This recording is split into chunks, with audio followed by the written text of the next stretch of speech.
Welcome to the Bioinformatics CRO podcast. I'm Grant Belgard, and joining us today is Shaan Gandhi. Shaan, can you introduce yourself, please? Hey, Grant. Great to be here.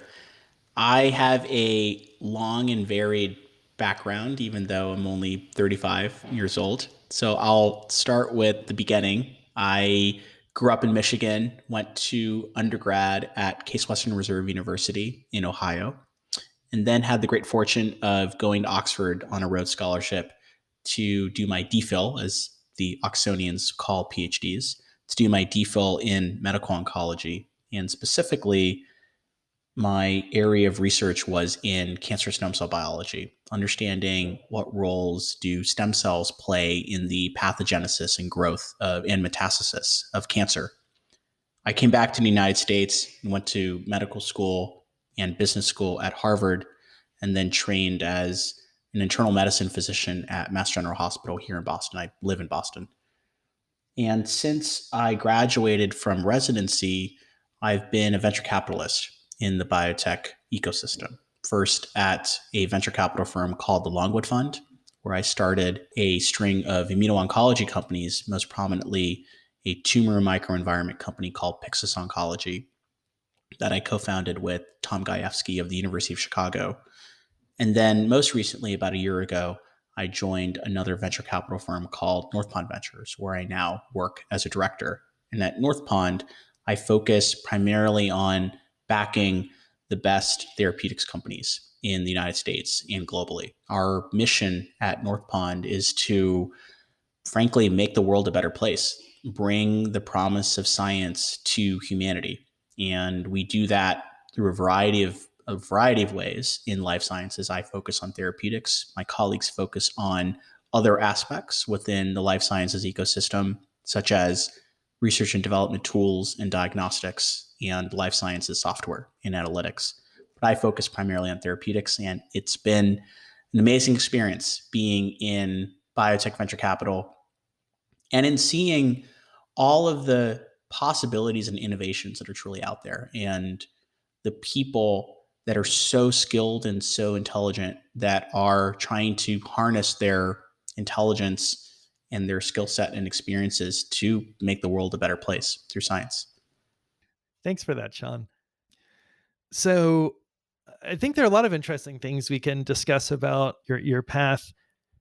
Because of my ignorance about much of that, perhaps we can start with something I know a little better. Can you tell us a bit about your DPhil supervisor? Absolutely. So my DPhil supervisor is named Sir Walter Bodmer, though we called him Sir Walter because he is in fact a knight. He told us a story of how he got his knighthood. Unfortunately, he didn't have a ceremony where the queen or one of her deputies taps him on the shoulder with a sword. I don't believe that happens anymore. So, Sir Walter Bodmer, very, very long and illustrious career. He trained as a mathematician with Robert Fisher of Fisher's exact test and the F statistic. That's that Fisher. It's actually kind of cool that I am Fisher's academic grandson through my supervisor. He trained with Ronald Fisher, trained as a mathematician, and started his career in statistics in biology. How do you apply statistical and mathematical rigor to what one would think are messy and dirty biological systems? And he spent a lot of that time looking at genetic populations, particularly in the United Kingdom with respect to broader populations. So one of his most famous works focuses on the genetic origins of the people of Britain. And he helped identify that a large portion of the British population came from Denmark, and he was able to show that using genetics. But he also looked at the use of statistics and mathematics in disease, most prominently in colon cancer. How do you use mathematics to identify which genes are going to be the key drivers of colon cancer pathogenesis and metastasis? We know from a lot of work that Bert Vogelstein has done at Johns Hopkins University that, particularly in colon cancer, there's this stepwise mutational pattern that we see where you first see a loss of APC regulation, then you see a loss of KRAS regulation, and then finally see a loss of P53 regulation. In each of those sequential mutational steps leads to a more severe disease or a higher propensity to metastasize. And so Sir Walter dug into that much more deeply to understand, well, is it truly a sequential path, or are there alternative paths that cancer can follow in order to grow more aggressively or in order to metastasize? Are there other genes that you see that are typically associated with these kind of canonical mutations in APC, RAS, and P53? And so that's what he spent a lot of his career on, and he continues to spend his career on. And that's was part of my research projects with him when I was his graduate student. And in particular, it was understanding the roles of these genes in the cancer stem cell population. I started my DPhil in 2007. The first papers that identified a cancer stem cell population in solid tumors were published the summer before I started, so in like June, July, and I started in September. And then the first paper to describe the normal stem cell in our colon that is there and allows for the colon to keep growing and keep regenerating, that was only described in 2008 by Hans Clevers in the Netherlands. So it was a very interesting time to understand, what did these cancer stem cells look like? What were the mutational patterns associated with them? And why would that be important for thinking about cancer as a disease? Now, maybe take a quick step back. When I say the word cancer stem cell, what I'm referring to is this hypothesis that when you look at a tumor, the tumor is really arising from a cell or two that is originating the entire tumor. Much as we know that stem cells are present in our body, and these stem cells give rise to all the organs and tissues that make up our body, the same thing could potentially be true in cancer as well, where there's one or two cells that, for some reason or another, accumulated enough mutations in their genome where they have escaped the normal growth control mechanisms, and they grow uncontrollably. And it's those stem cells that accumulated those mutations, and it's those stem cells that are continually leading to growth and self-renewal of the tumor. And so this was a novel concept back in the mid 2000s. It still kind of is a novel concept. There's still a lot of controversy about the topic, about whether they actually exist or what they actually look like. But it was a lot of fun to get involved in trying to understand at its, when the field was in its infancy, what those stem cells actually look like in colon cancer, if they actually exist. So you've been immersed in bioscience, business, and medicine, and now work at the interface of the three. What misconceptions do people in these fields commonly have of the others? What do you think is commonly misunderstood? I think probably the biggest misconception is that the different actors think that they're the only ones that care about truth and care about the underlying science. I definitely see a big misconception, particularly among academics or pure research scientists, that those of us in the financial side of the biotechnology ecosystem, or on the business side, all we care about is about money. And I will say, those on the financial side, there is a profit motive. These are for-profit institutions. They have taken investor money, and thus it is a responsibility of these individuals to make sure that they are good stewards of their investors' money. But by and large, everyone does really care about the truth. It's really important because in biotech is unlike any other industry or sector where we all have to deal with absolute truth. Biology either works or it doesn't. The drug either works or it doesn't work. You can't fake that. You develop a drug and you give it to a patient. The patient either gets better or the patient doesn't. And you can't fake that. So you have to be certain that you're getting the science right. Because if you don't, it's not going to work for the patient, or it could actually lead to really horrible consequences for the patient, and no one wants that. So we all really care about what is scientific truth and how do we get there. And if the scientific truth is such that the particular pathway we're studying, the particular target we're going after, the particular drug that we're developing doesn't work, it's better that we stop the work now, because if we keep going, it's going to get found out sooner or later. And when that happens, a lot of time, a lot of resources would have been wasted in the process if you just stop it earlier. And that's a common refrain that I hear on the business side in biotech, where we frequently talk about how the programs are doing, how the science is progressing, and if the science isn't progressing, if we just, our hypothesis is incorrect about how important that biology is, then we move on to something else. I mean, that's that's the point of a hypothesis. You have to prove or disprove it. And if you design the right experiment and if you ask the question in the right way, biology will show you what the answer is. And sometimes it's good.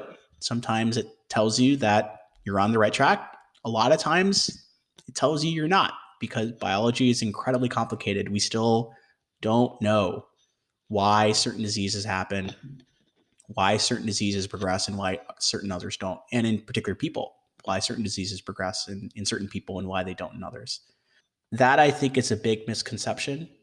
And hopefully, with more conversations among the different actors in the space, we all will come to understand that we're all working toward a common goal here. We all want to uncover as much science as possible. We want to uncover the truth as much as possible. And then we want that truth to be translated into products that can help people. When did you decide you wanted to become a VC? It started really in residency. For your listeners who may not be as familiar with the training of a physician, typically, in order for a physician to be practicing, they first go to undergrad, then they go to medical school, which is typically 4 years.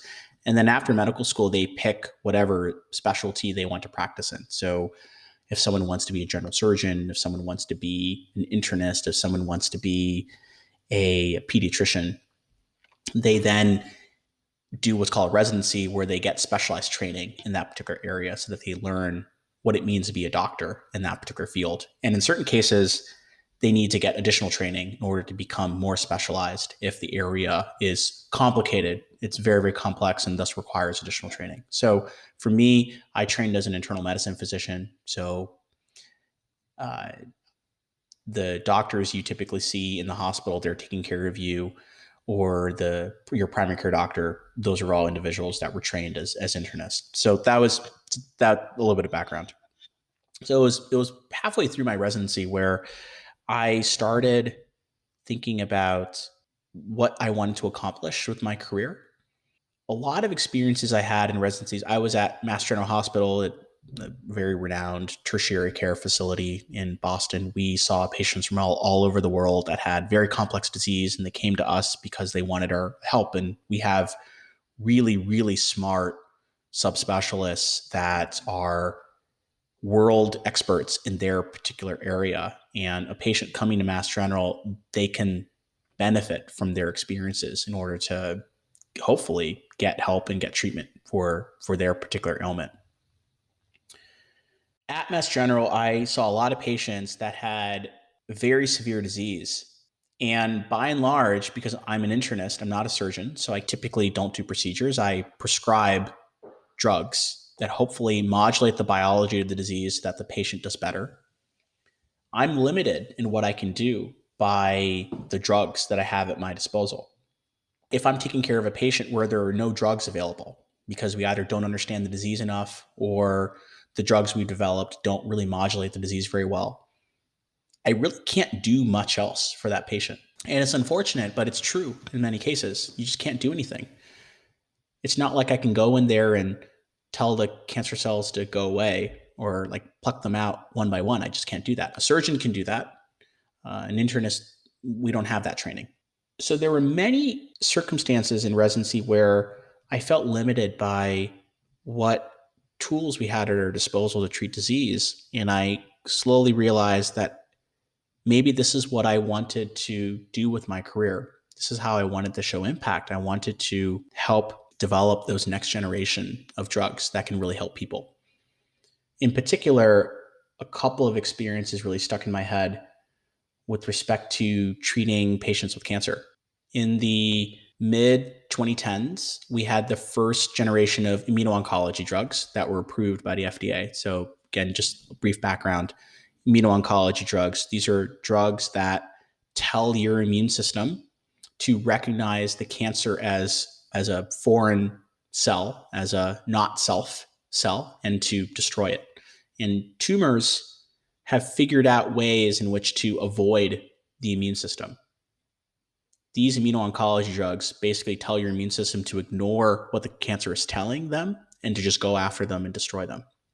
And the discovery of these immuno-oncology drugs actually led to the awarding of the Nobel Prize in 2018 to Allison and Hanjo for the discovery of two key targets that are important in immuno-oncology treatment, PD-1 and CTLA-4. So the first CTLA-4 drug, which is called ipilimumab, that was approved in 2011. The first PD-1 drug called nivolumab, I believe, was approved in 2013 or 2014. I started residency in 2015. So when I first started residency, I took care of cancer patients. Mass General has an inpatient cancer floor, and all first-year residents that are in internal medicine spend time on that floor. It was harrowing.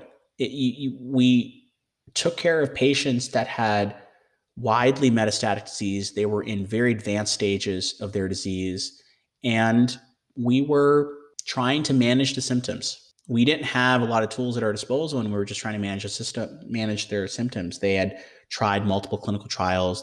Those drugs and clinical trials didn't help them. Fast forward 3 years, so 2018, that was my final year of residency. Back on the same oncology floor. Now I was a supervising resident. I was a third-year resident. Drugs like ipilimumab, nivolumab, pembrolizumab, other immuno-oncology drugs, they were now more widely available. And I didn't see those patients as much on the floor. Those patients who had metastatic melanoma, they had metastatic non-small cell lung cancer, they got these immuno-oncology drugs and were cured. And they went home to their families and they got to spend time with their families. They didn't have to spend time in the hospital anymore. That's crazy. In 3 years, from taking care of them and managing their symptoms to seeing them go home so that they can live out their lives with their families and their friends, like that's nothing short of a miracle. And that happened in 3 years. And that happened because there were some really smart scientists at Bristol Myers Squibb, at Merck, at others, at Roche, at other companies that came up with these drugs that identified the targets, identified the pathways, understood why those targets and pathways are important in disease. And they literally brought miracles to these patients. It wasn't me that did it. It was these scientists and these drug developers that did it. And that, among many other experiences, really impressed upon me how important that work is and how vital it is for society. And it showed me that this could be a way in which I could have impact in my career. Now, I'm not a tenured professor. I'm definitely not someone like Tsuku Hanjo or Jim Allison. They're way smarter than me. I'm not an experienced drug hunter. But what I did have was an understanding of science and of medicine and of business and how those three could come together in order to identify and back the best science and that they get the right amount of investment so that the scientists and the physicians working at those companies can make the drugs that the world needs. And so that's how I came to venture. Venture allows me to do that.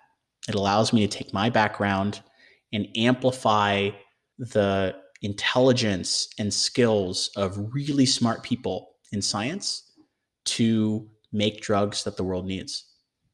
Speaking of going into venture, obviously there are many paths people take. what do you think are the advantages and disadvantages of those paths? You're right. There are a couple of different ways in which you can go in a venture. I think it depends on what you want to accomplish with your career and how you see venture playing a role in accomplishing those goals you have professionally.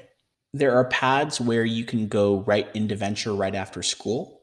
There are paths where you can spend time in academia as a researcher, or you can spend time in the biopharmaceutical industry as a researcher and then move in.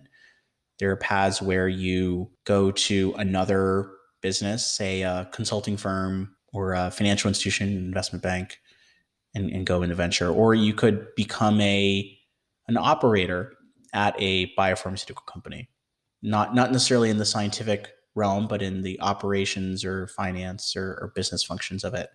And all of those ways are equally valid, but they definitely will color your experiences and thus will color your interests as a venture capitalist. Say you spent time at a consulting firm and then moved into venture.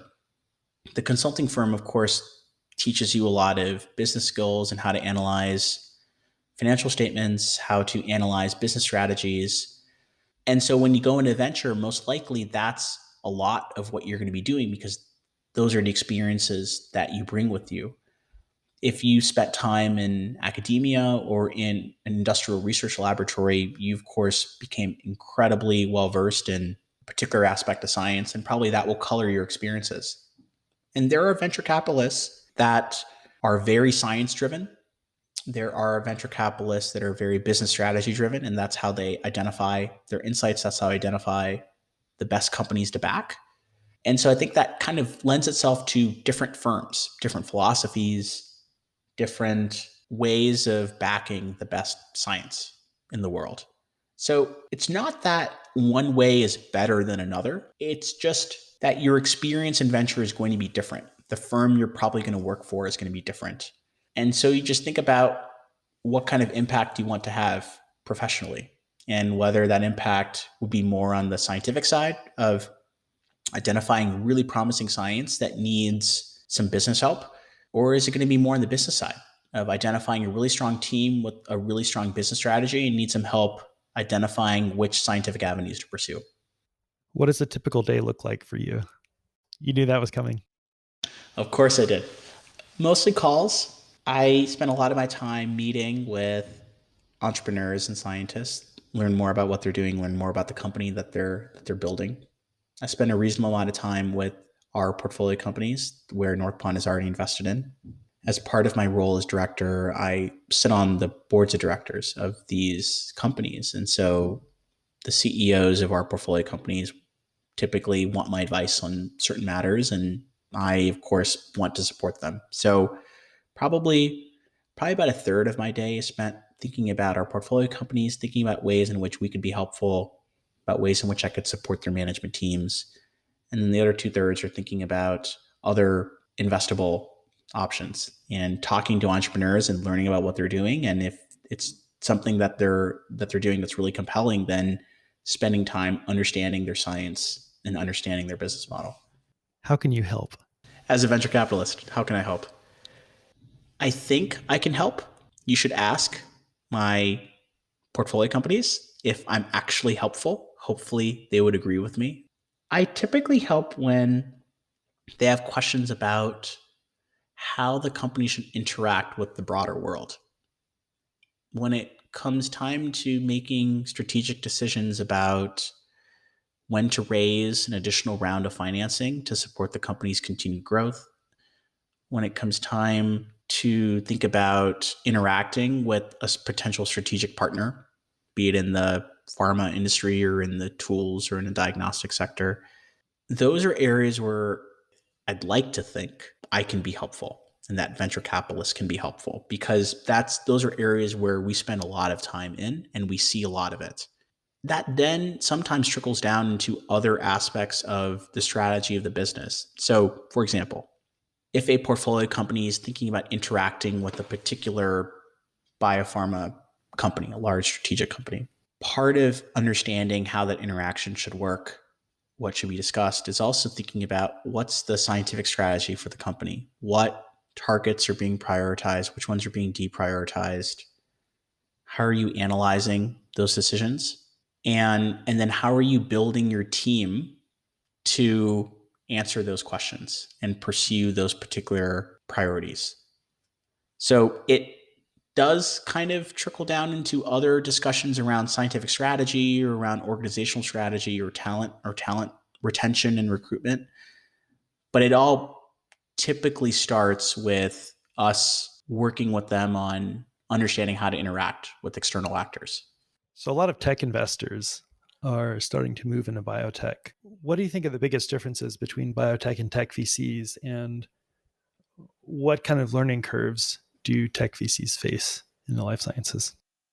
That's an interesting question. We co-invest quite a bit with investors that started on the tech side rather than on the biology side. I think probably the biggest difference, and I actually see this as a positive.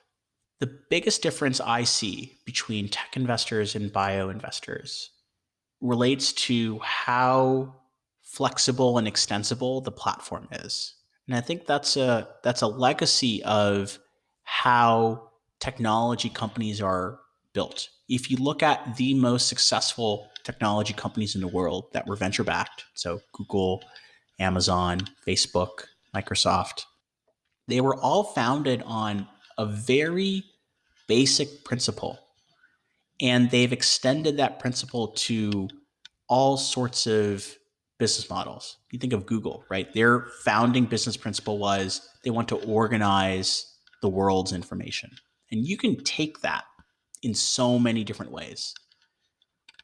Amazon's founding business principle was delivering products and services to the world.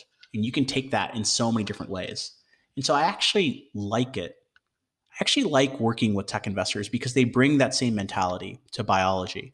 And oftentimes I feel in biology, we tend to get so fixated on a particular target or a particular pathway that we lose sight of why is this company special? Why is this team special? Why is their viewpoint on pursuing this indication with this biology special? And it's getting at that founding principle that a lot of tech companies get and they follow. And I think a lot of biology companies could do the same. So that's something that's really refreshing, and that I actually like working with tech VCs very closely for that reason.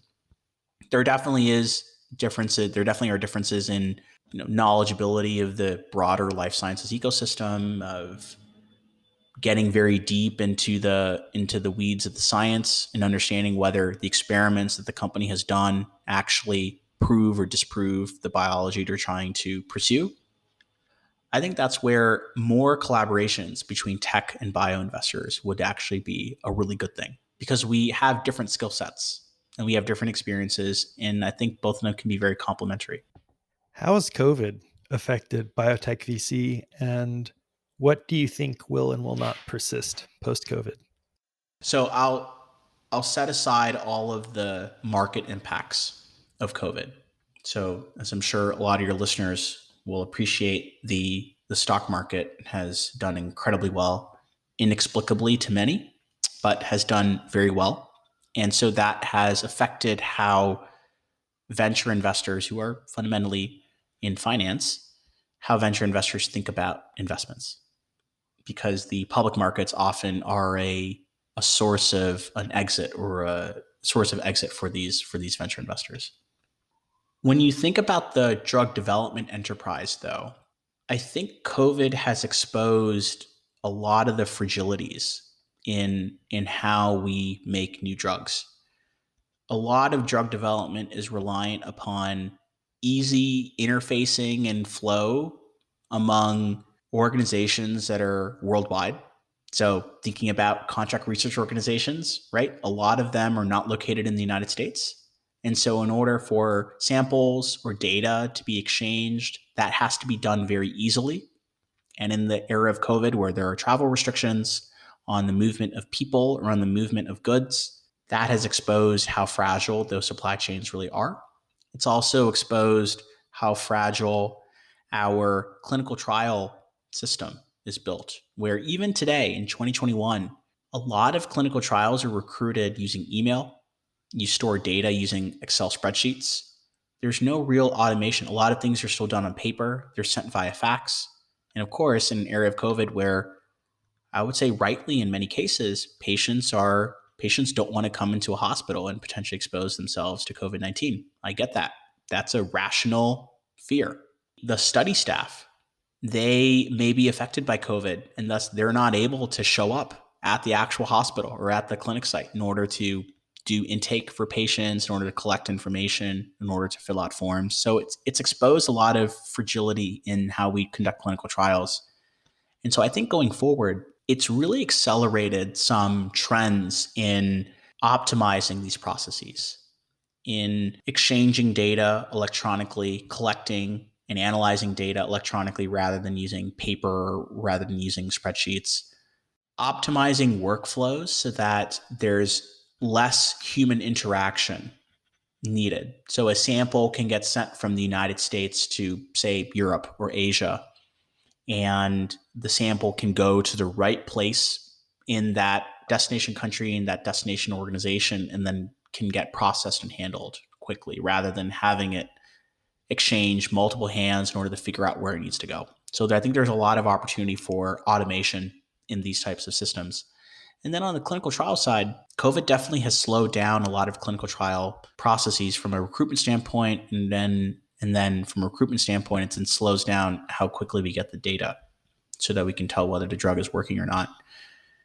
And so it's accelerating a lot of trends in doing things at home, doing things electronically. There's so many ways in which a patient may not actually need to go to the clinic in order to get their blood drawn or in order to get their vital signs checked. That can all be done at home. And it's easier for the patient. The patient doesn't have to drive hours to get to the hospital. They can just do it in the comfort of their home. And from a clinical trial sponsor perspective, it allows them to draw upon a larger pool of people who could potentially benefit from being in a clinical trial and could potentially benefit science and humanity. So I see those trends accelerating in the future because of COVID. Automation, at-home testing, remote testing, and the synthesis of the paperwork and data collection and drug development that can be done using computerized methods or using automated methods rather than needing people to do it. So on the tech side, people talk about COVID having accelerated decentralization and greater dispersion of portfolio companies and where investors are willing to invest and so on. Whereas previously, it was quite easy to stick to companies in the Bay Area. Now they're looking further afield. Is the same thing happening in biotech, and do you anticipate this will persist post-COVID? Absolutely. And I think it's a great thing that is happening. Definitely in biotech, the hubs of Boston and San Francisco in the United States, and then perhaps to a certain extent, London in Europe. There used to be an aphorism that if you were a life sciences company in the United States, if you really wanted to attract investor interest, you had to go to Boston or San Francisco because there are many investors who will not go further than an Uber ride to meet their portfolio companies. And I think it's a great thing that with COVID, a lot of investors, ourselves included, realize that you can invest in companies outside of biotech hubs. So it's good for entrepreneurs. You don't necessarily have to move. You can keep your technology where it is. And it's good for other cities because why should Boston and San Francisco get all of the attention when there's amazing scientific work being done at other cities that aren't necessarily and at other institutions that aren't necessarily in Boston or San Francisco? So I see that trend accelerating. I see the events of 2020 as showing investors that they can invest outside of biotech hubs and that they can be successful investing outside of biotech hubs. And I hope that this trend will persist after the pandemic subsides. How about things like remote work, virtual one-on-one partnering conferences, things like that? Do you think that will persist? I think it'll persist to a certain extent. I don't think we're going to be going into the office every day from now on. I think the events of 2020 have proven that we can be just as effective being at home or being someplace else other than the office. But I do feel that there are some intangible benefits that come from meeting people in person. You know, we're humans, we're social creatures. We want human contact. We want face-to-face contact. Even though you see someone over a Zoom screen and you see their face, it's still not the same as being there in person, picking up all of the social cues and all the behavioral cues, engaging in chit chat. If you're like, I look at my schedule, I have Zoom calls that are back to back, and so you lose that human connection that comes from just chit chatting about the weather or about other small talk things that actually lead to closer relationships.